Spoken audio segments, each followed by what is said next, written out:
You can still find towns on the map that no one truly lives in. Just names on the paper, surrounded by white.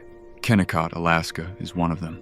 100 years ago, this was not a quiet place. Deep in the Wrangell Mountains, men drove stakes into rock and ice, chasing bright veins of copper buried in the cliffs. They built a town around the mine, a strange redwood city clinging to the side of a mountain, with mills, bunkhouses, a school, even a hospital. Everything here existed for one purpose: to pull metal from the earth and send it south to light up distant cities. Winters were brutal. Snow smothered the tracks. Winds from the glaciers howled down the valley like freight trains. But inside Kennecott, the generators hummed. Lights burned through the Arctic night, and the ore kept moving. The world's richest copper mine, they call it. Then, almost as quickly as it had risen, it was over. By the late 1930s, the high-grade ore had been stripped out. The company accountants decided the numbers no longer worked. One season, the trains came late. The next, they stopped coming at all. One day, whistles blew for the last shift. Workers packed what they could carry. Families boarded the final train out of the valley. They left the rest behind. Mining equipment sat where it had been used the day before, plates still on tables.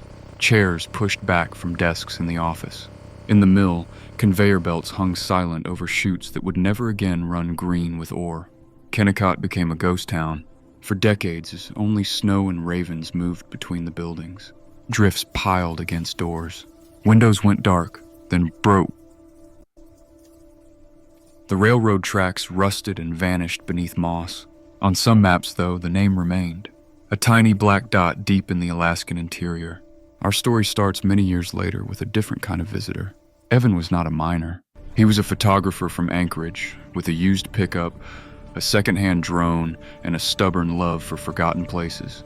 He had spent years driving old roads, looking for abandoned cabins, rusted boats, traces of lives the snow had tried to erase. Kennecott was the crown jewel on his list. He picked late autumn, when the tourist season was over and the heavy snows had not yet sealed the passes. The days were already short. The valley lay in a blue shadow by mid-afternoon. He parked at the end of the rough road and made the last stretch on foot, backpack digging into his shoulders, breath turning to steam in front of his face.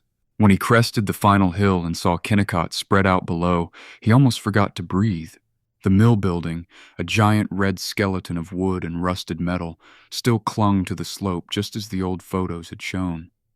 Below it, rows of weather-beaten houses, a hospital, a power plant, warehouses, all still there, as if time had passed only overnight.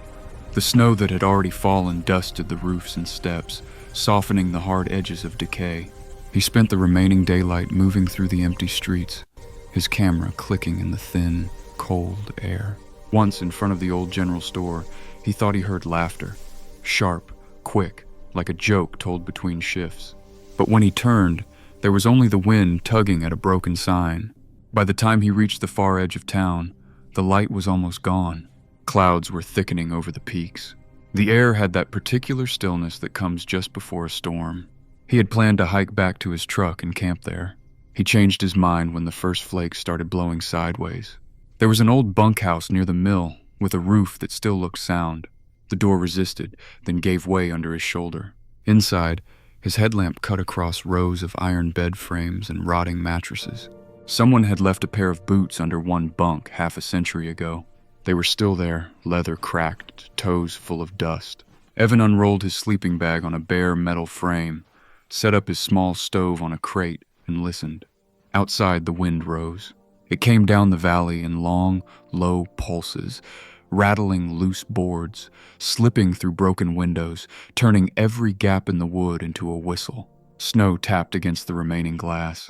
In the distance, something metal banged slowly, like a giant heart out of rhythm. He told himself it was only the storm, but the longer he listened, the more he heard.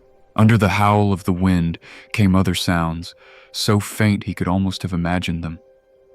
The clank of ore carts on rails that did not move, the murmur of men's voices changing shift, a distant shout from someone he would never see. He turned off his stove and headlamp. Darkness folded over him, thick and complete. The only light came from the small square of a window where snow now pasted itself in frantic streaks. In that darkness, with the storm shaking the old building around him, the town of Kennecott did not feel empty.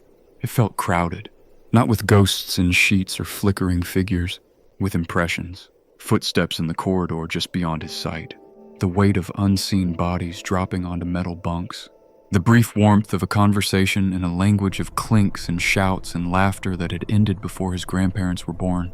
Evan lay still, breathing shallowly, and realized something simple and enormous.